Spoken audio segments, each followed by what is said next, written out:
हिमाल online TV. विश्वभरिबाट हिमाल online television हेरिरहनुभएका हजुरहरू सम्पूर्णमा हार्दिक नमन गर्दछु। आजको हाम्रो कार्यक्रमको विशेष अतिथि हुनुहुन्छ नेपालकै अत्यन्त पुरानो, अनुभवी तथा चर्चित ज्योतिषी, पूर्वीय सभ्यताका अध्येता र ज्ञाता पनि हुनुहुन्छ ओजराज उपाध्याय लोहनी। आज म उहाँसँग विशेष गरी नेपालमा अब हुन गइरहेको आन्दोलन, यो आन्दोलनले कस्तो प्रकारको रूप लिने सम्भावना देखिन्छ, यो आन्दोलन कति सफल हुने सम्भावना देखिन्छ र विश्वको पछिल्लो परिस्थिति कस्तो रहेको छ, ज्योतिष विज्ञानको आधारमा रहेर कुराकानी गर्दैछु। गुरुदेव, स्वागत छ हजुरलाई।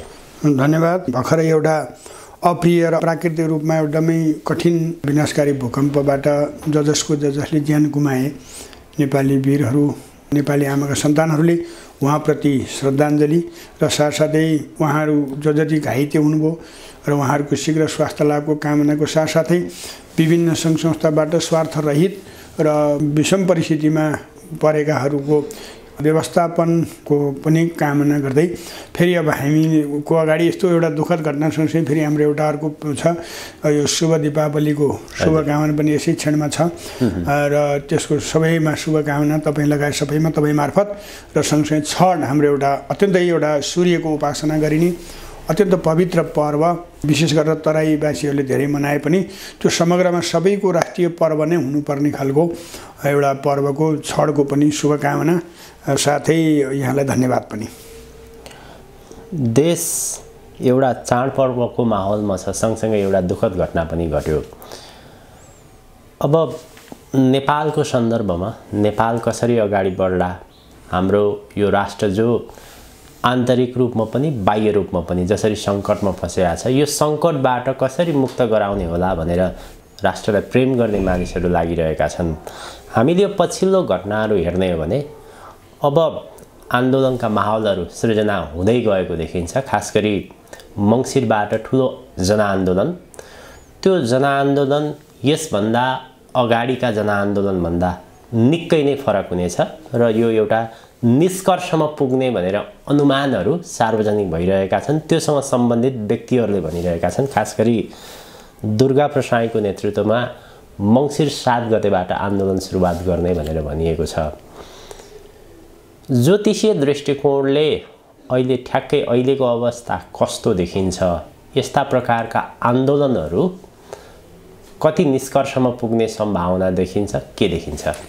अब प्रतिभाव यो हामी लगभग यो गत वर्षको 79 को सुरुवातदेखि 80 निरन्तर रूपमा यही भन्दै आएको हो कि अब देशले एउटा निश्चित गति लिनुपर्छ र एउटा शक्तिशाली व्यक्ति उदयमान हुन्छ भन्दै आएको र यसको बीजारोपण सम्भवतः हामीले असोज 30 गतेभित्र नै हुन्छ भन्ने तपाईँ हाम्रो चर्चाहरू भइरहेको हामीले दर्शक सामु भनिरहेको। त्यो भन्दै गरिरहँदाखेरि फेरि आम दर्शकहरूको यो गुनासो पनि हुनसक्छ, आश्विन 30 गते किन भएन।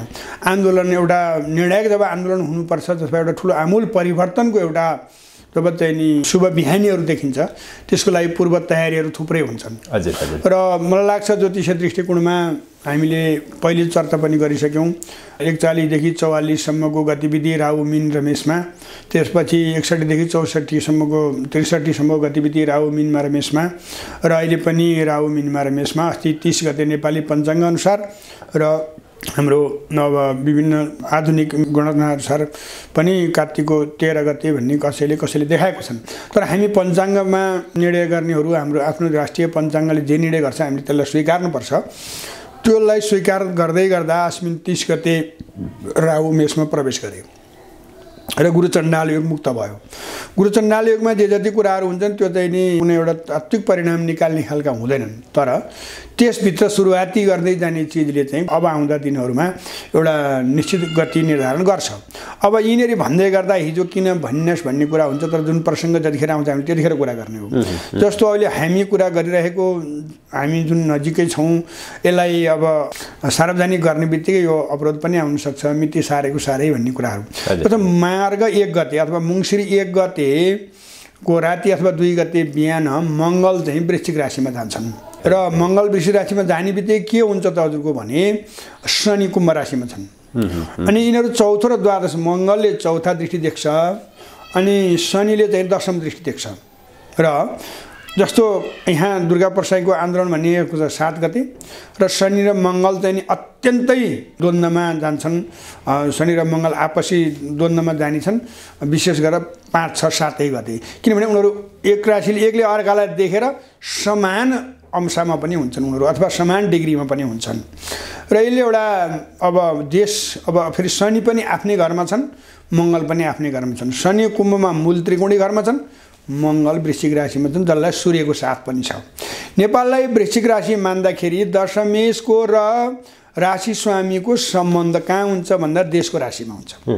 त्यो भनेको चाहिँ के भने त्यसले जमिनको रक्षा पनि गर्छ र त्यसले एउटा चाहिँ राष्ट्रियताको जगेर्ना पनि गर्ने हुन्छ र अर्को कुरा के भन्छ भने शनि र मङ्गल दुवै चाहिँ अब यो सुरक्षा संयन्त्रको मालिक पनि हो सुरक्षा संयन्त्रको मालिक पनि कस्तो छ भने विशेष गरेर आन्तरिक सुरक्षाको हिसाबले हेर्दाखेरि हामी मङ्गललाई विशेष मान्छौँ जसमा चाहिँ नि हामी जनसुरक्षा भन्छौँ जनसुरक्षा भन्ने बित्तिकै हाम्रो के पर्छ भने पुलिसका विभिन्न तहहरू पर्छन् भने राष्ट्रिय सुरक्षा भन्ने बित्तिकै के हुन्छ भने हामी चाहिँ अब राष्ट्रिय सेनाको कुरा गर्छौँ सेनासँग सम्बन्ध विशेष शनिको हुन्छ र अब सुरक्षा संयन्त्रसँग सम्बन्ध विशेष मङ्गलको हुन्छ एक अर्कामा चाहिँ नि यो परस्पर दृष्टि पनि हुन्छ यो भनेको चाहिँ कस्तो भने हामीले यदि म त के भन्छु तपाईँको लोकप्रिय च्यानल मार्फत भने यथाशीघ्र अब वार्ता संवाद र एउटा सहकार्य गरेर राष्ट्र निर्माणतिरको बाटोमा लागि नै सबैको हित हुन्छ नभए यसले चाहिँ भोलि विदेशी सुरक्षा संयन्त्रहरू पनि यहाँ आकर्षित हुन सक्ने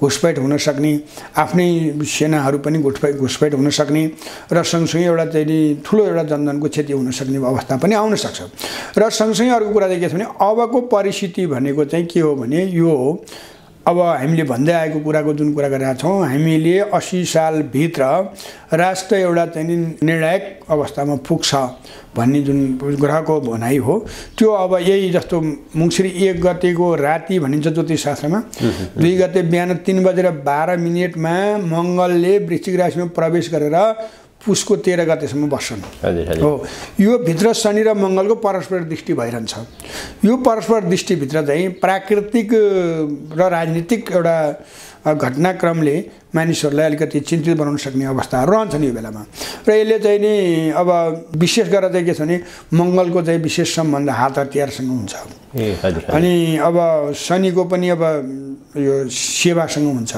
अनि शनि र मङ्गल एक आपसमा बैरी छन् र फेरि परस्पर दृष्टिमा छन् बैरी किन छन् त भने शनि वायु हो अथवा हावा हो मङ्गल आगो हो र यहाँ यस्तो स्थिति आउन सक्छ भयावह स्थिति भएर आगो बल्न पनि सक्छ तर यदि संयमित भयो खण्डमा चाहिँ मेलमिलापमा गयो भने एउटा राष्ट्रलाई ठोस गतिमा लानको लागि आखिर सबैले चाहेको राष्ट्र नै हो सबैले गर्नुपर्ने राष्ट्रको हितमै हो भनेर भनेकै छन् गरे पनि नगरे पनि भने गर्नेले पनि अब अरूलाई निषेध नगर्नेले पनि आफूले प्रायश्चित गरेर एक ठाउँमा उभिए भने विदेशी परास्त र नेपाल विजयी हुन्छ क्षतिविहीन हुन्छ अब यदि आफ्नो अस्तित्वको यदि लडाइँ लड्ने हो भने पनि फेरि देश त एउटा अग्रगतिमा जानको लागि निर्णय यसै वर्ष हुन्छ अलिकति कठिन अवस्थाहरू आउन सक्छ यो शनि मङ्गलको झन्डै 42-43 दिनको चाहिँ नि परस्पर दृष्टि भनेको चाहिँ अलिकति अप्ठ्यारो स्थिति निर्माण गर्ने हुन्छ र अनि यो वर्षको राजा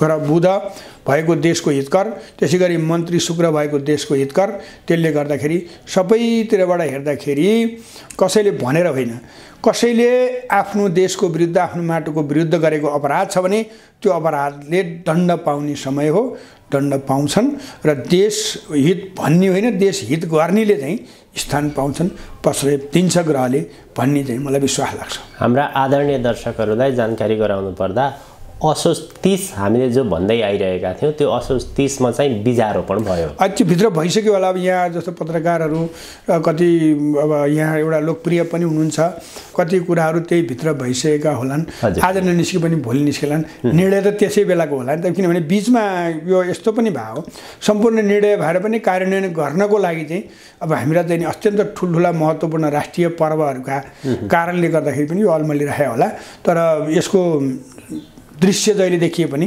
यो सुरुवाती असोज पहिले नै भइसकेको हुनुपर्छ र यसले एउटा सकारात्मक परिणामतिर देशलाई लैजान्छ र देशद्रोहीहरूलाई पनि निस्तेज गर्छ। अर्को सँगसँगै यहाँ के जोड्नुपर्ने हुन्छ भने विदेशीहरूको जुन हिजोको दृष्टिकोणमा हामीले बुद्धि नपुर्याउँदाखेरि चाहिँ कस्तो हुन्छ भने फेरि जनता निर्णायक भनिने तर निर्णय अर्कैले गर्ने स्थिति पनि आउन सक्छ।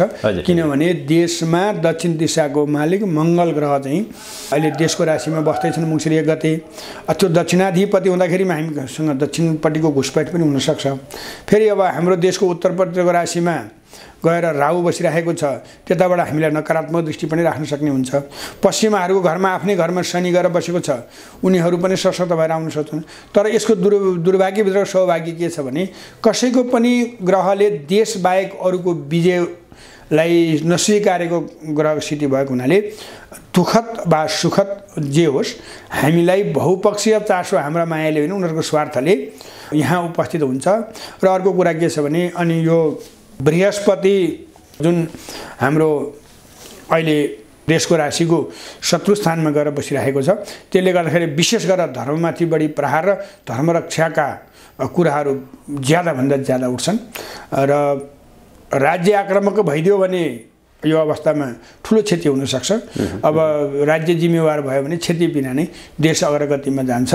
अब एकले अर्कालाई निषेध गरेर म राज्य लुट्छु, राज्य बनाउनु त पाइयो, लुट्छु भन्नेहरूको दिन भने सकिएको अवस्था हो। ग्रहले त्यही भन्छ, 80 ले सुरु गर्छ, 79 ले सुरु गर्यो, 80 ले पुरा गर्छ भन्ने लाग्छ मलाई। यो अहिलेको परिस्थितिमा दुवै पक्ष संयमित भए, दुवै पक्षले विवेकपूर्वक ढङ्गले अगाडि बढ्यो भने यसको नतिजा पनि सकारात्मक आउँछ र देशले चाहिँ कम क्षति बेहोर्छ भन्ने हजुरले भन्नुभयो नि। जो अहिलेको हामीले परिस्थिति हेर्दाखेरि खास गरी राज्य पक्षले यस्ता प्रकारका गतिविधिहरूलाई निषेध गरेर नै अगाडि बढेको देखिन्छ। तयारी पनि त्यस्तो देखिन्छ, हामीले घटनाक्रमहरूलाई अथवा त्यो सूचना हामीले हेर्दाखेरि त्यस्तो पाउँछौँ। ज्योतिषीय दृष्टिकोणले ठ्याक्कै हामीले भन्दाखेरि यो आन्दोलन रोकिने अवस्था छ कि छैन, यसको निष्कर्षको बारेमा, यसको परिणामको बारेमा हामीले केही आकलन गर्न सक्छौँ? ज्योतिषीय दृष्टिकोणले ठ्याक्कै त्यो बताउन सक्ने अवस्था छ? होइन, यस्तो हो, हामीले ठ्याक्कै बताउने भन्दा पनि मैले यहाँलाई भने प्रतिभा हो जस्तो शनि मङ्गलको परस्पर दृष्टि जब हुन्छ देशको राशि र देशको चौथा घर भने घर झगडा पर्याप्त मात्रामा हुन्छ र अब तर देशको राशिमा सूर्यका साथमा दशमेशका साथमा बस्ने मङ्गलले जुन 42 दिन बस्छ वृश्चिक राशिमा, त्यसले चाहिँ अब सामान्य अवस्थालाई मात्रै कायम राख्ने अवस्था त रहँदैन।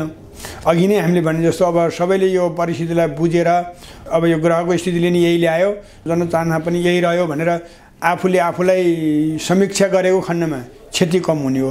नभए अब यो निस्तेज बनाउन सक्ने चाहिँ अवस्था रहन्न ग्रहको दृष्टिकोण। शनि र मङ्गलको प्रभावको कारणले यहाँ एक प्रकारको ठुलै चाहिने जटिलता निर्माण हुनसक्छ, उत्पन्न हुनसक्छ। किनभने चौथा घरमा शनि छन् अनि राज्यको आफ्नै राशिमा मङ्गल छन्। मङ्गलले चौथा देख्छ कुम्भ राशिमा, फेरि कुम्भ राशिमा बसेको शनिले राशिमा देख्छ। अनि जसको चाहिँ के हुन्छ भने दुइटै चाहिँ सुरक्षा संयन्त्रसँग सन्निकट ग्रह हुन् र त्यसले गर्दाखेरि अब सामान्य स्थितिमा मैले कसैलाई आफ्नो स्वार्थअनुसार अरूलाई निषेध गरेर अगाडि बढ्छु भन्ने सम्भावना चाहिँ अत्यन्त कम हुन्छ। कि त सम्झौता गर्नुपर्छ कि द्वन्द्वबाट राष्ट्रलाई अहित गर्ने पक्ष समाप्त हुन्छ।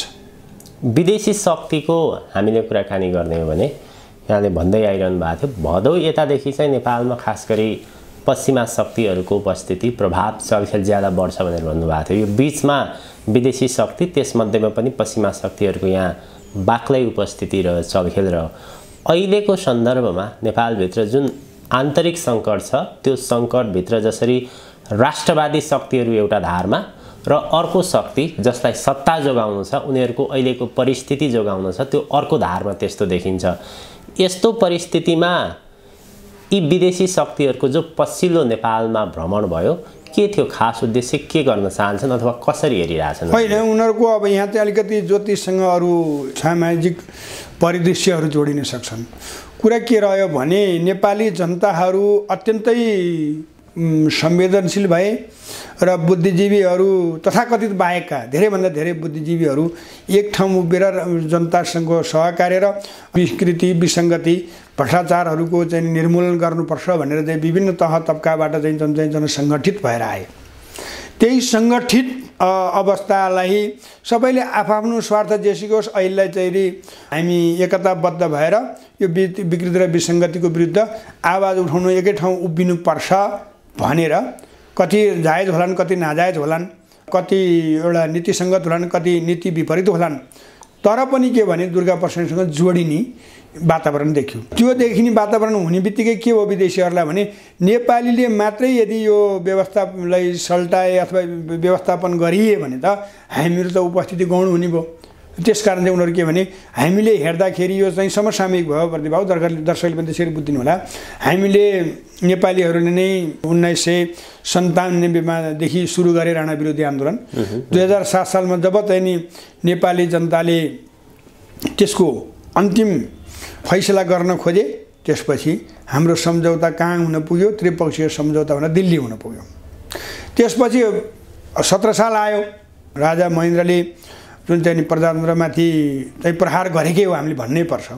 विकास र राष्ट्रको हितको हिसाबले हेर्ने हो भने अतुलनीय र स्तुत्य छ तर त्यसको सँगसँगै एउटा इगो सुहाउँदो प्रजातन्त्रप्रति त्यति कठोर नभएको भए हुन्थ्यो भनेर भन्न सक्छौँ हामी जो कोही प्रजातन्त्र प्रेमीहरूले। त्यसको बावजुद अन्य कुराहरू भने उहाँका सराहनीय छन् र त्यस हिसाबमा त्यो समयमा पनि फेरि के भयो त भन्दा अब चाहिँ नेपाली जनता र राजा मिलेर नै एउटा विश्व नै चाहिँ आश्चर्यचकित बनाउने भए भन्ने बुझ्ने बित्तिकै फेरि उनीहरू नै अघि सरे। राणाहरूको इतिहास पढ्दा राणाहरूलाई उठाउने र राणाहरूलाई विदा गर्ने पनि उनीहरू नै देखिन्छ।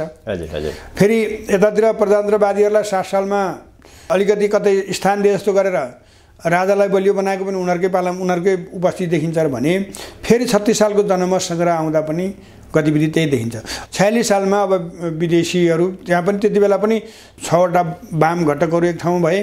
त्यसपछि नेपाली काङ्ग्रेसले एउटा आयोजना गर्यो संयुक्त आन्दोलनको एउटा गतिविधि निर्माण गर्ने र अब नेपालीले नै नेपाललाई चाहिँ नि निरङ्कुश राज संस्थाको अन्त्य र प्रजातन्त्रको पुनर्स्थापना गर्न लागिसके भन्ने बित्तिकै के भयो त भने त्यति बेलाको चाहिँ चर्चित नेता फेरि यहाँ नेपालमा आएर उनी त्यहाँ विभिन्न कुराहरू गर्न थाले। उनीहरूले नाकाबन्दी लगाए जस्तो गर्न थाले। यी आदि कुराहरूले चाहिँ के थियो भने 46 सालमा पनि परिवर्तनमा फेरि उनीहरूकै उपस्थित रह्यो र 62 स्टडीमा के भयो भनेर अब त्यो त यहाँ नै आफू नै हजुर नै जानकार हुनुहुन्छ। सम्पूर्ण नेपाली जनताले बुझेकै छन्। हामीले केही बुझ्यौँ केही बुझेनौँ। निरङ्कुशताको विरुद्ध भन्ने आवाजलाई समर्थन गऱ्यौँ तर निरङ्कुशताको विरुद्ध होइन एउटा निरङ्कुशताको अन्त्य गरेर निरङ्कुशता नै स्थापना गर्ने भन्ने भए सायद हामी उपस्थित हुँदैन होला। र अब आयो अब अहिलेको स्थिति पनि के छ भने नेपाली जनता अत्यन्त आक्रान्त भए र नेपाली जनता घर घरमा टोल टोलमा सहर सहरमा के भन्न थाले भने यो चाहिँ अलिकति सुशासन चाहिँ भएन, यो चाहिँ नि समानता पनि भएन, यो अति भयो निजीकरणको नाममा देशमा जनता मात्रै लुटिएन र देशको अस्मिता नै लुटिने अवस्था आइसकेपछि फेरि नेपाली जनताहरू फेरि एक भएर अहिले मतलब कसैले मनदेखि कसैले उपस्थिति भएर जब चाहिँ नि विरुद्धमा आए त्यसपछि फेरि विदेशीहरू सलबलाउन थाले किनभने आफ्नो उपस्थिति जनाउनु पर्छ। अब चाहिँ नेपाली जनता चुप लाएर बस्दैन भन्ने उनीहरूको मान्यता भयो। र अर्को चाहिँ के छ भने अहिलेको अवस्था भनेको वास्तवमा चाहिँ भन्ने हो भने नेपालमा 3 खालका हाम्रा संरचनाहरू छन्। एउटा हामी कहाँ के छ भने वीर गोर्खालीको वीरगाथाहरू एउटा छ अनि अर्को के छ भने हामी एउटा ऐतिहासिक मुलुकहरूमध्येको एउटा मुलुक पर्छौँ र त्यसको सँगसँगै हामी एउटा अर्को महत्त्वपूर्ण कुरा चाहिँ केमा पर्छौँ भने हाम्रो मुलुकको निर्माण विशेष गरेर तन्त्रबाट भएको छ र हाम्रो नेपालको एकीकरण र पश्चिमा साम्राज्यवादको विरुद्धमा त स्वयं चाहिँ नि गोरखनाथ स्वयंले आफूले चाहिँ नि शिवजीले गोरखनाथको रूपमा अवतरित भएर पृथ्वीनारायण शाहलाई आशीर्वाद दिएका कुराहरू हामी विभिन्न किम्वदन्तीदेखि ऐतिहासिक रूपमा सुन्न पाउँछौँ। र जति कुराहरू थिए त्यहाँका सम्पूर्ण देशको भौगोलिक आधारमा रहेका विभिन्न जात जाति भाषाभाषीको संस्कृतिभित्र रहेका तन्त्रहरूलाई सर्वस्वीकार्य गर्दै भौगोलिक एकीकरण गर्नमा त्यहाँ तान्त्रिक पोसाकदेखि तान्त्रिक खानादेखि तान्त्रिक हतियारसम्मको प्रयोग गरेको पाइन्छ। किनभने वीर गोर्खालीको खुकुरी एउटा खुकुरी फलामको एउटा काट्ने भाँडो जो कोही हुनसक्छ, तर खुकुरीको इतिहास भन्ने बित्तिकै कहाँ पुग्छ ठोक्किने भने त्यो वीर गोर्खाली कहाँ पुग्छ। र अनि हामी विभिन्न इतिहासहरू सुन्छौँ, आयो गोर्खाली भन्दा हातको खुकुरीले नै उनीहरूको त लगभग केही आधुनिक उपकरणहरू आधुनिक हतियारहरू निर्माण भइसकेका अवस्थामा पनि उनीहरू चाहिँ नि हातमै खुकुरी लिएर विभिन्न तौर तरिकाले एक खालको चाहिँ नि चोरी युद्धसम्म गरेर किन नहोस् उनीहरूले आफ्नो देशको लागि होस् अथवा चाहिँ अन्य विश्वयुद्धमा भाग लिँदा होस् र कहिले पराजित नभएको इतिहास बोकेको केका कारणले तन्त्रका कारणले। यहाँ हाम्रो उपत्यका तन्त्र छ, एउटा उपत्यका सभ्यता छ, गोरखनाथको तन्त्र छ, अर्को हामी कहाँ मैथली तन्त्रहरू छन् जुन चाहिँ नि विविध आयामहरू जोडेर एउटा महातन्त्रको चाहिँ नि सम्मिश्रणको चाहिँ नि शक्ति हो यो। जस्तो हामीले लगाउने त्यो पुराना दौराहरूका तनाहरूका त्यो दौरा काटिने आकारहरू, हाम्रो चाहिँ नि झन्डाको आकारहरू, झन्डाभित्र रहेका चन्द्र सूर्यका आकारहरू, यी जति छन् र हाम्रा हिजोका हतियार जस्तै हामी इतिहासमा पाउँछौँ एउटा गोरखनाथको रोट जस्तो चाहिँ नेपाली एकीकरणको बेलामा योद्धाहरूले गोरखनाथको लागि चढाएको रोट चाहिँ युद्धमा उनीहरूको युद्ध क्षेत्रमा जाँदा खाजा खाएर उनीहरू लड्थे। त्यो रोटमा केवल चाहिँ एउटा भोग मात्रै तृप्त थिएन, त्यहाँभित्र चाहिँ अरू विविध शक्तिहरू पनि जन्मिन्थ्यो र यी विविध कुरा र अनि यो आधुनिक सभ्यताले हाम्रो प्राचीन सभ्यतामाथि गरेको प्रहार र युगमा मङ्गलको आक्रमणमा किन नहोस् र पश्चिमा साम्राज्यवादीको आक्रमणमा किन नहोस्, यो जोगाएर राखेको हाम्रा तन्त्र धर्म संस्कार संस्कृतिको जुन हाम्रो मौलिकताहरू छन् त्यो र आधुनिक प्राचीन सभ्यता र आधुनिकताको उच्छृङ्खलताको बीचको द्वन्द्व हो यो। र यसलाई चाहिँ नि संसारबाट विस्थापित गर्न खोजिरहँदा यसको संरक्षण गर्नलाई हिजो जसरी पश्चिमाहरू साम्राज्यवाद बनाउँदै भारत आइपुग्दा जसरी पृथ्वीनारायण शाहले यसलाई जोगाएर राख्नुभयो र सायद त्यही आशले होला, त्यही विश्वासले होला, त्यही भरोसाले होला विश्वको एउटा महासङ्घको रूपमा उपस्थित भएको संयुक्त राष्ट्रसङ्घको महासचिव खाडीमा युद्ध भइरहँदा र शान्तिको सन्देश लिएर लुम्बिनी अथवा काला पत्थर आदि उहाँ आएर यहाँबाट उहाँले सुरुवात गरेको हुनुपर्छ। किनभने उहाँहरू त्यसमा जानकार हुनुहुन्छ, हामीलाई त के छ भने हामीलाई चाहिँ होइन भन्ने बनाइएको छ र उहाँहरू चाहिँ त्यसलाई उपयोग गर्नुहुन्छ। त्यसले गर्दाखेरि अहिलेको अवस्था भनेको के हो भने कुनै व्यक्ति वा समूह वा अथवा कुनै देशको भन्दा पनि वास्तवमा चाहिँ के हो भने हाम्रा प्राचीन सभ्यताहरूलाई सर्वस्वीकार्य बनाउने युग हो र सभ्यताको हिसाबले संसारको लागि सन्देशवाहकको रूपमा नेपाल बन्न सक्ने यो भएको वर्ष हो र नेपालीले के गर्छन् थाहा छैन। नेपाली जनताले त जहिले पनि देशको हितमै काम गर्छन्, नेतृत्वले के गर्छ थाहा छैन, तर यहाँ प्राकृतिक शक्ति प्राचीन शक्ति अब गोरखनाथकै विभिन्न रूप र कुनै शक्तिलाई लिएर फेरि यो एउटा चाहिँ नि संसार बचाउनको लागि नेपालको उपस्थिति अनिवार्य छ, अपरिहार्य छ भन्ने सन्देश दिने गरी अगाडि बढ्ने वर्ष हो भन्ने लाग्छ मलाई। र गतिविधि पनि त्यस्तै देखिन्छ कि हामीले अलिकति ज्योतिषभन्दा अलिकति बाहिर पनि केही तन्त्रका कुराहरू गऱ्यौँ। जस्तो संसारले पनि के बुझेको छ भने नेपाललाई कसैको अधीनमा मात्रै भएको देख्न चाहने चाहिँ कोही पनि छैनन्। आफ्नो स्वार्थ अनुसार हामीलाई अघि बढ्न नदिनुको कारण भनेको उनीहरू आफ्नो उपस्थितिको लागि हो।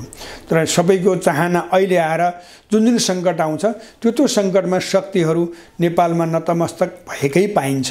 हिजोको दिनमा पनि गोर्खालीहरूसँग सकिन्न भन्ने पनि होला र सँगसँगै गोर्खालीहरूको वीरताले पनि होला उनीहरू यहाँ आएर यसलाई कब्जा गर्न सकेनन्, किनभने उनीहरूको सिमाना चिन बनाउन सकेन हिजोको चाहिँ पश्चिमा शक्तिहरू ब्रिटिसहरूको। र फेरि मङ्गलले पनि सकेको इतिहास छैन, मङ्गलहरू पनि आइपुगेका छन्, पशुपतिनाथसम्म ध्वस्त गर्न पनि आइपुगेका छन्, तर उनीहरूले पनि कब्जा गरेर यसको अस्तित्वलाई समाप्त गर्न सकेका छैनन्।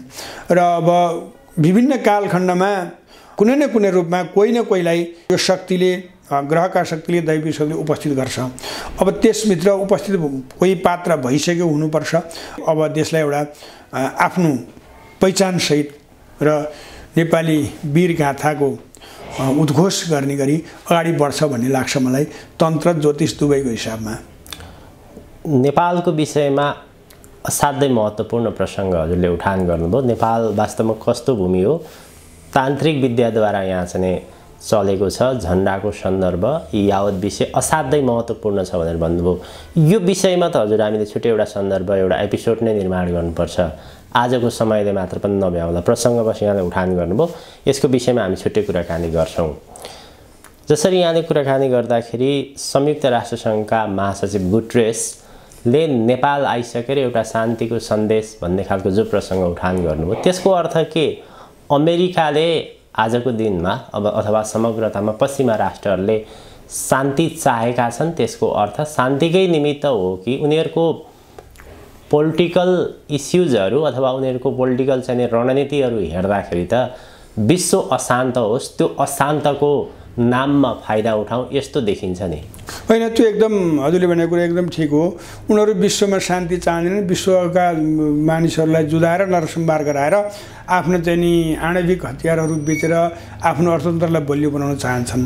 त त्यसको लागि पनि त शक्ति त चाहियो। फेरि अर्को कुरा के छ भने संयुक्त राष्ट्रसङ्घ भन्ने बित्तिकै हामीले हो त्यो अमेरिकाको नीति नियमहरू सबै चल्छ त्यो धेरैभन्दा धेरै उनीहरूकै स्वार्थअनुसार काम पनि गर्ला तर पनि के छ भने त्यसलाई भन्ने बेलामा स्वतन्त्र संस्था पनि भनिएको छ।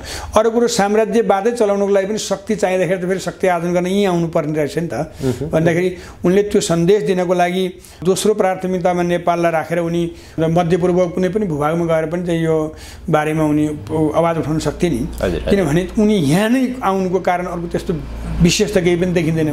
एउटा चाहिँ अब जलवायु परिवर्तनको विशेष मुद्दा भनेको छ त्यो पनि विश्वको लागि नै फेरि आवश्यक कहाँ रहेछ त नेपालै रहेछ भनेपछि जसले जसरी पनि नेपाल त बचाउनै पर्ने रहेछ। त्यो कसले बनाइदियो त भन्दा त्यो दैवी शक्तिले बनायो त्यो ज्योतिष शक्तिले बनायो। त्यसले गर्दाखेरि उनीहरू चाहना गर्छन् मानवताको नाममा मानव विरोधी कार्य नै गर्छन् तर पनि फेरि त्यसको लागि पनि त शक्ति त चाहिँदो रहेछ। अङ्ग्रेजहरूलाई केही कुराहरू भित्री अब रहस्यको कुराहरू त नभनौँ त्यसका गहिरो ज्ञानहरूको बारेमा त नभनौँ तर केही कुराहरू नेपालको दैविक शक्तिको विषयमा उनीहरू जानकार छन् त्यसको अर्थ एकदम उनीहरू जान्दछन् मात्र त्यही भएर के गर्छन् भने उनीहरू यहाँ चाहिँ नि सकेसम्म यहाँ निर्विवाद उपस्थिति चाहन्छन् र यहाँबाट शक्ति आर्जन गरेर विश्वमा साम्राज्यवादी शक्ति आफ्नो साम्राज्यवाद कायम गर्नको लागि अझै फेरि अब यिनीहरूले जसरी 16औं शताब्दीदेखि सुरु गरे र त्यसै गरी उनीहरू फेरि अर्को एउटा चाहिँ नयाँ युग आफ्नो हिसाबको युग चाहन्छन् तर अब प्रकृतिले पनि त्यो भन्दैन ज्योतिषशास्त्रले त्यो भन्दैन। त्यसैले गर्दाखेरि उनीहरूले यहाँ असम्भव पनि देखाएका छन्। जस्तै हिजोको उनीहरूको इतिहास हेर्दाखेरि नेपालभित्र उनीहरू जसरी प्रवेश गर्न खोजे उनीहरूको स्ट्राटेजी रणनीति लिएर त्यति बेला असफल भए।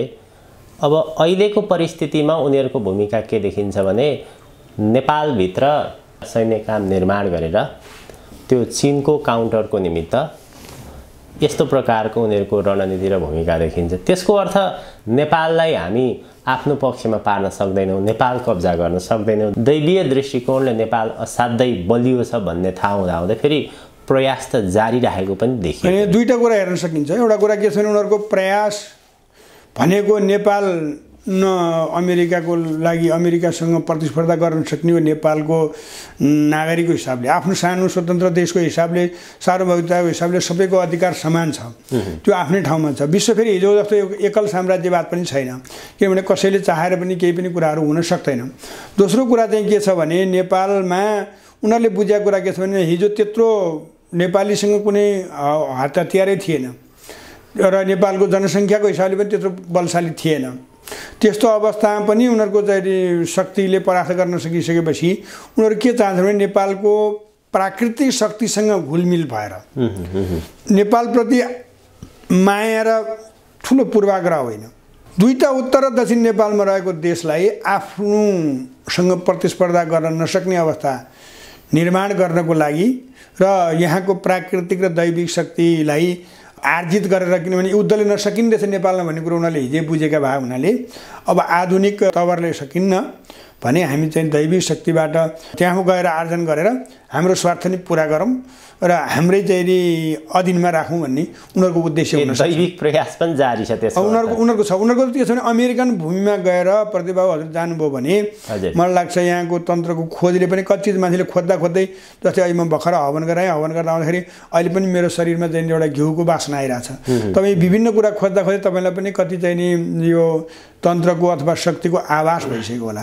तपाईँ अमेरिका जानु पनि ठ्याक्कै थाहा पाउनुहुन्छ उनीहरू सबै चिजलाई उपयोग गर्छन् तर म छपटक गइसकेँ मुलुक तर के गर्छन् भने फेरि यो केही होइन पनि भन्छन् केही होइन भन्न एक थरीलाई लगाउँछन् यो दोहोरो भूमिका हुन्छ त्यो त्यहाँ। आवारा जति छन् जो चाहिँ नि के छ भने अलिकति सामान्य नलेज भएका केवल चाहिँ नि सास सुबेरको व्यवस्था भयो हुने त्यसपछि आनन्दित बन्न पाए हुने एउटा तत्त्वलाई यो केही होइन भन्ने बनाएर एकतिर घुमाइदिया हुन्छ त्यसको अगाडि बिचमा एक थरी राखिदिया हुन्छ तिनलाई केही होइन भनेर तिनीहरूलाई सन्देश दिएर विश्वलाई सन्देश दिन अर्को एउटा तबका राखेको हुन्छ अनि जसले राज्य सञ्चालन उनीहरूको गर्छ जसले चाहिँ नि विश्वलाई चाहिँ नि आफ्नो कब्जामा लिन खोज्छ तिनले चाहिँ सम्पूर्ण कुराहरू यो अनुसरण गर्छन् वैदिक परम्परा अन्तर्गतको हाम्रा वैदिक तन्त्रहरूको र इभन नेपाली लौकिक तन्त्रहरूको समेत पनि उनीहरूलाई के थाहा छ भने नेपाल किन चाहिँ केही पनि नगरिकन केही पनि नभइकन पनि न जनसङ्ख्याको दृष्टिकोणले न क्षेत्रफलको दृष्टिकोणले न आधुनिक विकासको दृष्टिकोणले के कुराले पनि हामी अग्र छैनौँ तर पनि नेपाल फेरि किन स्वाभिमानतापूर्वक रहेको छ नेपाल किन फेरि त्यति शक्तिशाली छ त भन्दाखेरि यो प्राकृतिक अथवा हाम्रा परम्परागत तन्त्र मन्त्र शिव शक्ति अनि पार्वती शक्ति आदि कुराले चाहिँ यो शक्तिशाली छ भन्ने कुरा आज बुझेका होइन उनीहरूले जब भारतमा आएर भारतका त्यत्रा शक्तिशाली क्षेत्रहरूलाई उनीहरूले कब्जा गर्दा पनि सानो हो नि त्यति बेला त टुक्रा टुक्रामा भएको सानो टुक्रा एउटा एउटा गरेर उनीहरू नै खाँदै आइसक्यो भए त पृथ्वीनारायण शाहको सायद बल पनि पुग्दैन थियो होला भने उनीहरू त्यहाँ पनि असफल देखिसकेपछि उनीहरूले यहाँ हरेक प्रकारले उनीहरूको उपस्थिति भनेको यहाँका तन्त्र मन्त्र यन्त्र शक्ति जे जति छन् ती चिजहरूलाई उपयोग गर्दै उनीहरू अघि बढिरहेको भन्ने कुराहरू त्यहाँ गएर खोज्दा पाइन्छ तर त्यो चाहिँ फेरि तन्त्रै अनुभव गर्ने मान्छे जानुपर्छ किनभने उनीहरूले भूमिमा कति चाहिँ नि तन्त्र शक्तिको प्रयोग गरेका छन् किनभने जब उनीहरूको भूमिमा केही पनि उपलब्धि शून्य छ जिन्दगी नै छैन अमेरिकन भूमिमा तर पनि मान्छे बसेपछि फर्केर आउन चाहँदैन त्यो नै एउटा चाहिँ नि जमिनगत अब हाम्रो चाहिँ तन्त्रमा चाहिँ त्राटक भन्छ आधुनिक भाषा हिप्नोटिजम भन्छ किनभने त्यहाँ टेक्न बित्तिकै मान्छेलाई सामान्य मान्छेलाई फर्किन मन लाग्दैन फेरि के पनि छैन जबकि हजुर हाम्रो जस्तो एउटा खुसी पनि कसैको मुखमा छैन त्यहाँ र हजुर हाम्रो जस्तो एउटा खालको थोरै काम गरेर बाँच्न सक्ने स्थिति पनि छैन त्यहाँ फेरि अपनत्व पनि छैन संस्कार पनि छैन संस्कृति पनि छैन र फेरि पैसो बटुल्ने अवस्था पनि छैन कमाएर खाऊ बिहान कमाऊ बेलुका खाऊ र आज केही पैसा छ भने भोलि भोकै बस्नुपर्ने स्थितिसम्म हुँदा पनि मान्छे त्यहाँबाट डेक चल्दैन अनि अरू विभिन्न जस्तै हाम्रा वेद वैदिक परम्परागतका आणविक शक्तिहरू वेद मन्त्रले जसरी निर्माण गरे हिजो महाभारत कालमा जसरी प्रयोग भयो ती चिजहरूदेखि लिएर टेलिभिजन टेलिकास्टदेखि सम्पूर्ण चिजहरू पूर्वीय दर्शनबाटै उनीहरूले त्यसलाई निर्माण गरेर संसारभरि उनीहरूको साम्राज्यवाद लगाए त्यसको स्रोत चाहिँ नेपाल हो भन्ने कुरो उनीहरूलाई पूर्ण रूपमा थाहा छ त्यसो भएर उनीहरू हाम्रो लागि एक खालको दुःखद भित्र सुखद पनि कुरा हो सबैको चासो कसैको डरले कसैको आशले कसैलाई त्रासले कसैलाई मायाले बहुपक्षीय चासो भइदियो यतिखेर जस्तो महाशक्ति राष्ट्रहरू चीनको पनि हामीसँग जबरजस्त उपस्थिति भयो भारतले त हिजोसम्मदेखि नै गरिरहेको हो उसको चाहिँ एउटा हस्तक्षेपकारी भूमिका छँदै नै थियो अमेरिका पनि अब धेरै पुरानो सम्बन्ध भएको देश हो हाम्रो केही सकारात्मक कुराहरू पनि हुनसक्छ उसको केही उसको स्वार्थ पनि हुनसक्छ अब ऊ पनि सशक्त उपस्थितिमा छ अब पूर्वीय हामी युरोपियन युनियनहरू आफ्नो साम्राज्यवाद भने धार्मिक साम्राज्यवाद चलाउन खोज्छन् विश्वभरि क्रिस्चियन बाहेक केही पनि होइन भन्नेको लागि हिन्दूको मूल शक्ति नै नेपाल भयो त्यसलाई पनि उनीहरू विनाश गर्न चाहन्छन् उनीहरूको पनि जबरजस्त उपस्थिति भयो अनि अब अर्को चाहिँ के छ भने शिव मान्ने भएको कारणले प्राकृतिक मुलुक भएको कारणले ऐतिहासिक सम्बन्ध सृष्टिको भन्ने हिसाबले मान्छन् उनीहरू उत्पत्तिको भनेर मान्छन् हामी सृष्टिको भनेर मान्छौँ त्यो सम्बन्ध भएको कारणले हिजोको दिनको भन्दा पनि अत्यन्तै सशक्त भएर रुसिया पनि यहाँ उपस्थित भयो यो विविध खालको बहुपक्षीय चासोभित्र हामीलाई चाहिँ के हो भने अवसर र चुनौती हो र अब यो आउने ग्रहले चाहिँ यसको एउटा अब यो मुङ्सिरबाट जुन 42 दिन मङ्गल र शनिको परस्पर दृष्टि हुन्छ त्यसभित्र यसको चाहिँ छिनोफानो हुन्छ भन्ने लाग्छ मलाई नेपालको भित्री दैविक रहस्यको विषयमा जसरी अमेरिकनहरू अङ्ग्रेजहरू जानकार छन् त्यसै गरी त्यस हिसाबले हेर्दाखेरि त चीन पनि जानकार छ इन्डियनहरू पनि जानकार छ इन्डिया पनि जानकार छ इन्डियाको त स्रोतै भएको हजुरको खुट्टालाई हजुरको टाउको ज्ञान नभए कसरी चल्छ र किनभने नेपाल नहुने बित्तिकै इन्डियाले जति जेसुकै भन्नुहोस् सत्ता चलाउने पश्चिमा शक्तिहरूको निगरानीमा आफ्नो सभ्यताको प्रदर्शन गरेर खाने तथा कथित धर्मका नाममा राजनीति मात्रै गर्ने मान्छेहरू सायद त्यसमा विश्वास गर्छन् गर्दैनन् त्यो उनीहरूको कुरा भयो। तर त्यहाँका धुरन्धर सम्पूर्ण विद्वानलाई के थाहा छ भने किनभने भारतको शक्ति नै नेपाल हो, भारतको मस्तिष्क नै नेपाल हो। किनभने यहीँबाट यही हिमालको पानीले उनीहरूलाई देख्दाखेरिको भौतिक र आध्यात्मिक दुईटै कुराहरू, किनभने आखिरमा गएर त हावा पनि त्यहाँ यहाँबाट जाने हावा पहिलो जाने भारतमै हो, दोस्रो हावा भनेको के छ भने पानी बगेर जाने पनि भारतमै हो, अनि जडीबुटी हिमालदेखि भएका सम्पूर्ण चाहिँ प्राकृतिक स्रोतहरू बगेर जाने पनि भारतमै हो। भनेपछि भारत त त्यसमा चिन्तित पनि छ। भारतीय विद्वानहरू, भारतीय नागरिक जो विद्वानहरू छन् ती पनि चिन्तित छन्, भारतीय व्यापारीहरू पनि चिन्तित छन्। नेपालको बारेमा जति त्यो सरकारले अनधिकृत व्यवहार गर्न चाहन्छ त्यति नै सायद भारतीय विद्वानहरू, भारतीय जनताहरू चाहँदैनन् पनि होला, किनभने यथार्थ बुझ्नेहरू प्रशस्तै छन् त्यहाँ पनि। चीनले पनि निरन्तर रूपमा अब चाहिँ के छ भने हिजोको दिनमा उसले जुन एउटा स्थिति विधि अपनायो र जुन चाहिँ धर्म भने केही होइन भन्ने कुराहरूलाई अपनाउँदै गयो, तर अब आज आएर भित्रभित्र उनीहरूले आफूमा चाहिँ बुद्धको प्रचार गर्नेहरू, बुद्धको बारेमा चर्चा गर्नेहरूलाई चाहिँ अध्यक्ष गर्न थालेको भन्ने त्यहाँ जानकारी पाइन्छ। त्यसको बुद्धको जन्मस्थल कहाँ हो भने फेरि त लुम्बिनी हो। अनि एक अर्को के छ भने उनीहरूको सामरिक अथवा चाहिँ नेपालसँगको बहुआयामिक सम्बन्धहरू पनि छ, जसको कारण उनीहरू आफू सुरक्षाको दृष्टिकोणले, भावनात्मक दृष्टिकोणले, मितेरी दृष्टिकोणले पनि छ। अब विश्वको साम्राज्यवादमा जाँदै गर्दाखेरि नेपालमा अर्को उपस्थिति हुँदाखेरिको डर पनि छ, उसको उपस्थिति हुने भयो। यो यहाँनिर स्वार्थ कम माया धेर गरेर अहिले अलिकति भित्रभित्रै फिजिएको रुसिया हो। र यो विविध कारणले चाहिँ के भनिन्छ भने कसैको पनि एकल विजय नभएको अवस्था र समस्या र समाधान दुवै चिज भएको देश भएको हुनाले र अब यो यसको चाहिँ वास्तविकता को उजागर हुने समय आइसक्यो। अब यो 42 दिन असामान्य हुन पनि सक्छ र यो सालभरिमा एउटा निश्चित गतिमा अब लाग्छ सबै ग्रह गोचर तन्त्र ज्ञान सबै चिजलाई हेर्दाखेरि नेपाल सङ्कटमा छ, सुरक्षित छ भन्ने लाग्छ। अब 99% नेपालले एउटा ऐतिहासिक विजय हासिल गर्छ, संसारलाई सन्देश दिन्छ। अब 99% नै गौण भएर कहिलेकाहीँ के भने 1% चाहिँ शक्तिशाली भएर आयो भने हामी हजुरहरूले गर्ने संवाद पनि हराउँछ, देश पनि के हुन्छ त्यो भन्न सक्ने अवस्था हुँदैन। एउटा जिज्ञासा चाहिँ रहस्य चाहिँ रह्यो नि, जस्तै अङ्ग्रेजहरूले हिजोको दिनमा हिजोको इतिहास हेर्दाखेरि नेपाललाई भौतिक हतियार प्रयोग गरेर आफ्नो नियन्त्रणमा लिने सक्दो कोसिस गर्यो, तर उनीहरू सफल भएनन्। के कारणले हो, नेपाल किन अडिएको रहेछ भनेर त्यो खोज्दै जाँदाखेरि उनीहरूले दैविक शक्तिका विषयहरूमा खोज अनुसन्धान गरे, त्यसको बारेमा जानकारी पाए र अहिले यहाँले भन्नुभयो यो पछिल्लो उनीहरूको गतिविधि चाहिँ दैविक शक्तिलाई नै नियन्त्रण गरेर तपस्या गरेर जानकार भएर त्यो कोणबाट पनि नेपाललाई आफ्नो पक्षमा पार्ने, आफ्नो नियन्त्रणमा पार्ने त्यो कोसिस जारी छ भनेर भन्नुभयो।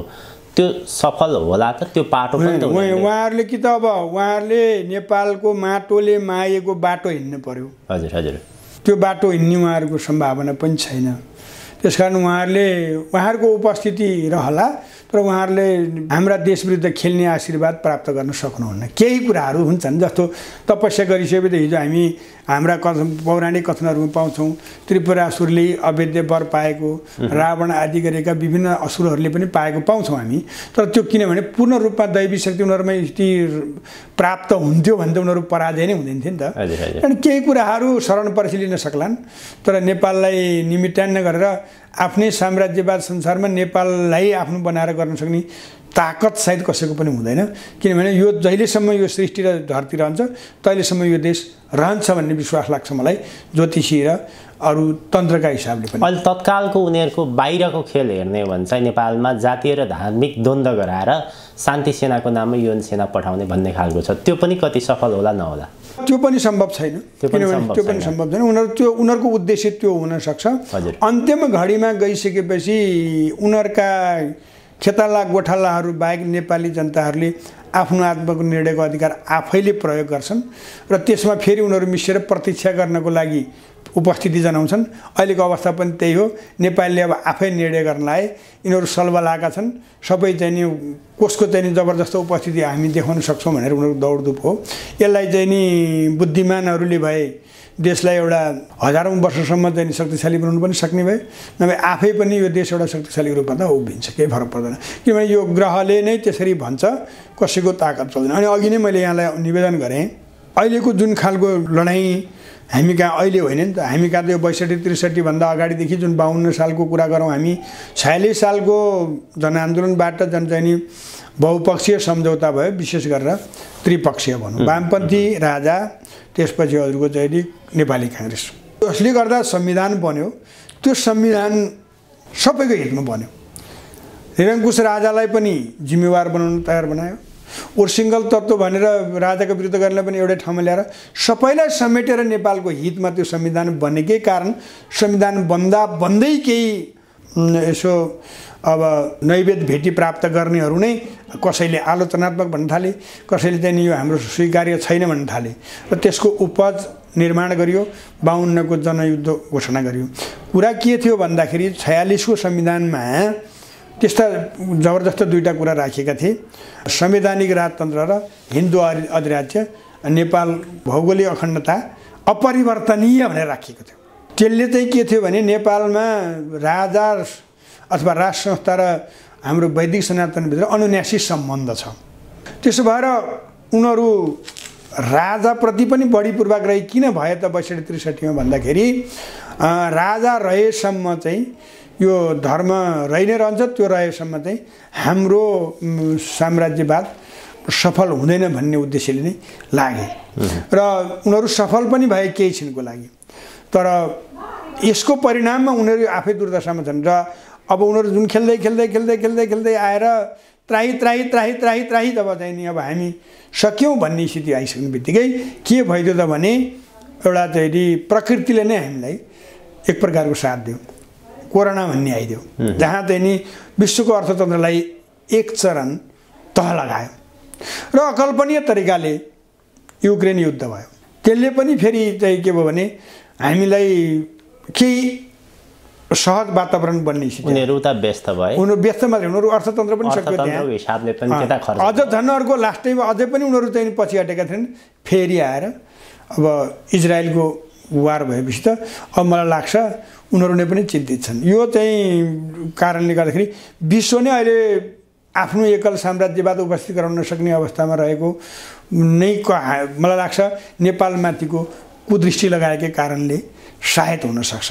र त्यस कारणले पनि के छ भने यो हाम्रो लागि असहज भएर पनि हामीले बढीभन्दा बढी आशा गर्न सक्ने समय हो र यस घडीले यो अवस्थाले चाहिँ मलाई लाग्छ यो सालले हामीलाई एउटा सच्चा देशभक्तहरूलाई मजबुत र एकताबद्ध हुन बल पुर्याउँछ र त्यो बलले विश्वलाई सन्देश दिन्छ, देशलाई बचाउँछ भन्ने लाग्छ मलाई।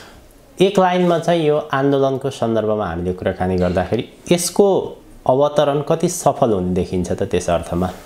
होइन, अब आन्दोलन यस्तो छ, अब कस्तो छ भने हजुरको जुन आन्दोलनको कुरा गर्नुभएको छ, अब धेरै थरीको आन्दोलन एक ठाउँमा भनेको छ। अब यो कस्तो छ भने केही यथार्थ छ, केही स्वार्थ छ।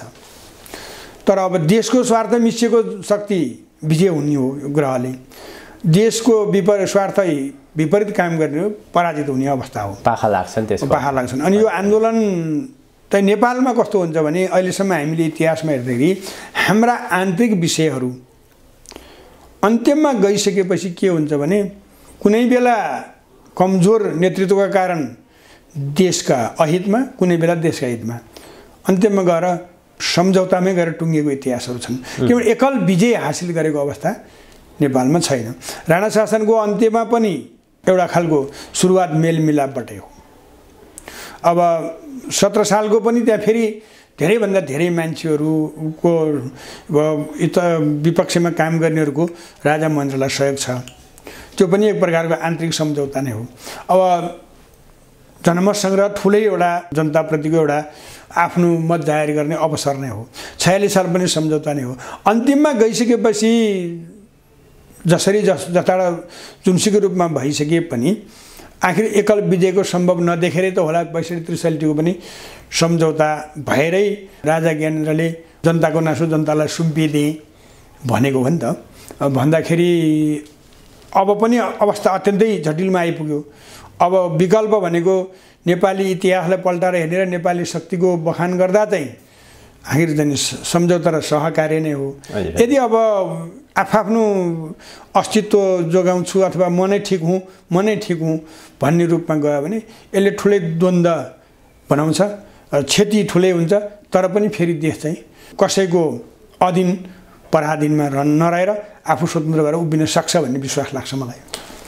हजुर गुरुदेव, अब अन्त्यमा चाहिँ अहिले नेपालमा जसरी राज संस्थाको चर्चा चलिरहेको छ यो विषयमा मैले अलिकति भित्री सूचना लिँदाखेरि अहिलेका प्रधानमन्त्री पुष्पकमल दाहाल, एमाले अध्यक्ष केपी शर्मा ओली र कांग्रेसका सभापति शेरबहादुर देउवा उहाँहरूको नजिकको ज्योतिषी सल्लाहकारहरूसँग चाहिँ उहाँहरूले पनि परामर्श लिनुहुँदो रहेछ, उहाँहरूले पनि सोध्नु हुँदो रहेछ अहिले ज्योतिषीय दृष्टिकोणले राजाको ग्रहको अवस्था कस्तो छ भनेर उहाँहरूले सोध्नु हुँदो रहेछ। त्यस अर्थमा उहाँहरूको ज्योतिषीहरूले चाहिँ राजाको अहिलेको ग्रह असाध्यै बलियो छ भनेर उहाँहरूले भन्नुभएको रहेछ र उहाँहरू असाध्यै डराएको मनोविज्ञान त्यस्तो खालको मैले सूचना पाएँ। कस्तो देखिन्छ? मैले राजाको कुराकानी गर्दाखेरि खालि अहिले भएको राज संस्थाको कुरो मात्र गरिरहेको छैन, समग्रतामा राजाको ग्रहको स्थिति कस्तो छ? होइन, यस्तो हो हेर्नुहोस्, अब यहाँ प्रतिबाबु हामी के छ भने दुनियाँमा एउटा कथा छ कि बौद्धिक विद्वानहरूले लेखेको, जस्तो कस्तो छ भने कथा चाहिँ लामो छ, त्यो हामी अब दर्शकलाई झन्झट हुन्छ। दुईवटा शब्द महत्त्वपूर्ण छन्, श्रीमतीलाई विश्वास नखोल्नु, तिनवटा छन् है, अनि राजालाई नढाँट्नु र अनि चारजनाले भनेको मान्नु भने एउटा समाजले भनेको मान्नु भन्छ। अब हामीले चाहिँ के हो भने हामीले भन्दाखेरि हामीले राजा राज्य भनेको कुनै एउटा अमुक व्यक्ति होइन। जस्तो नेपाली राज संस्थाको इतिहास गर्ने भने नेपाली राज संस्थाले आफूलाई आफू म भन्दा नि हामी हाम्रो भन्ने नै शब्दहरू प्रयोग गर्दै आएका हो। हामीबाट प्रयोग गरिबसेका छौँ, मबाट प्रयोग गरेँ भनेर कहिले चाहिँ नि पूर्व राजाहरू अथवा हाम्रा राजा महाराजाहरूले कहिले पनि भनेको इतिहास मैले सुने छैन। हामीबाट यस्तो गरिबसेका छौँ भने हामी भन्नुको मतलब के हो भने हामी सम्पूर्ण समग्र नेपाली भन्ने उहाँहरूको अवधारणा हो। त्यस अर्थमा चाहिँ के छ भने हामीले कसलाई ढाँट्नुहुन्न भन्दा राज्यमा रहेका नागरिकलाई ढाँट्नु हुँदैन। मलाई लाग्छ वर्तमान श्रीपाद महाराज धीराज ज्ञानेन्द्र वीर विक्रम शाहदेवको जन्मकुण्डली प्रत्यक्षमा कसैलाई पनि थाहा छैन, प्रत्यक्षमा चाहिँ कसैलाई पनि थाहा छैन जस्तो लाग्छ मलाई।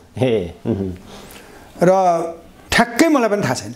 तर जुन जुन सार्वजनिक भएको छ विभिन्न मूर्धन्य विद्वानहरूले जुन कुराहरू, किनभने उहाँको म धेरै खोजी दरबार घटनालाई 53 दिन अगाडि कान्तिपुरमा छापेर प्रस्तुत गर्ने ज्योतिषी हुँ म।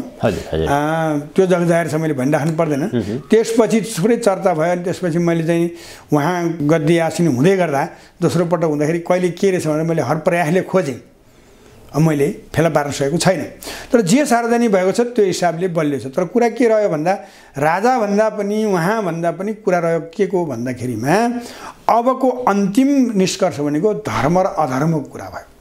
त्यसले गर्दाखेरि जुन राज संस्थालाई बल पुग्न सक्छ त्यो संस्थालाई बल पुर्याउनेहरू कुनै शक्तिशाली व्यक्तिहरू त्यसको बिचमा उभिन सक्छन्, जनता र चाहिँ संस्थाको बिचमा उभिन सक्छन् र जो कोहीले देशको हितमा काम गर्ने अवसर प्राप्त गर्ने र एउटा शक्तिशाली व्यक्तिको उदय हुनुपर्छ। धर्म भन्ने बित्तिकै फेरि राजा पनि अटोमेटिकली आए, त्यो सकियो नि। किनभने त्यसले राखेको भने धर्म भन्ने बित्तिकै कस्तो हुन्छ भने कुनै एउटा फेरि अमुक धर्मप्रतिको घृणा द्वेष र निस्तेज होइन है, एउटा राष्ट्रिय धर्म, राष्ट्रिय एउटा शक्ति, राजधर्म अथवा त्यो राजधर्म भन्ने बित्तिकै कस्तो हुन्छ भने वर्तमानमा पनि छ त्यो राजधर्म भने राज्यले के गर्ने त होइन, राज्य प्रमुखले के गर्ने त त्यो आफैमा एउटा धर्म हो नि। अहिले चाहिँ रुकुम र जाजरकोटमा एउटा ठुलो मानवीय क्षति भइरहेको छ, त्यहाँ के छ भने त्यहाँको व्यवस्थापन राज्यको धर्म हो नि, त्यो राज्य प्रमुखको धर्म हो नि है। त्यस्तै अनेकौँ ठाउँमा हुन्छ। एउटा कस्तो छ भने अहिलेको अवस्था भने चाहिँ कस्तो भने अब सत्य र असत्यको लडाइँ हो भन्ने बुझ्नुपर्छ। त्यसले गर्दाखेरि भने सत्यमा आधारित भएर उभिँदाखेरि राष्ट्र संस्थालाई बल पुग्ने बेला हो ग्रहले। हस्, आजकै हजुरको अत्यन्त महत्त्वपूर्ण समय र विचारप्रति धेरै धेरै आभार प्रकट गर्दछु। धेरै धेरै धन्यवाद। हजुर यहाँलाई पनि एकदम धेरै धेरै आभार छ। जहाँ जाँदै दीपावली र छठको शुभकामना पनि प्रतिबाबु र सम्पूर्ण दर्शकहरूलाई मेरो अनुरोध के छ भने मैले जे जस्तो देख्छु त्यस्तै मात्रै भन्छु। म कसैप्रति अलिकति आग्रह र पूर्वाग्रह अथवा आश्रित र निराश भएर होइन, यथार्थ मात्रै भनेको। र मेरा देशमा सर्वोच्च पद आसीन कुनै पनि व्यक्तिहरू त्यति नै सम्मानित छन्, उनीहरूको व्यक्तिगत कार्यले होइन, उनीहरूले सम्हालेका पदभित्रको मेरो राष्ट्रिय सम्मानप्रति कति पनि विचलन छैन। त्यही भाषामा बुझिदिनु न। आम दर्शक भनेको मेरा सम्पूर्ण सर्वेश्वर परमेश्वर हो। दर्शकले त्यही बुझिदिनु न। म प्रदीप बाबु मार्फत सबैलाई नमन गर्दछु। धन्यवाद।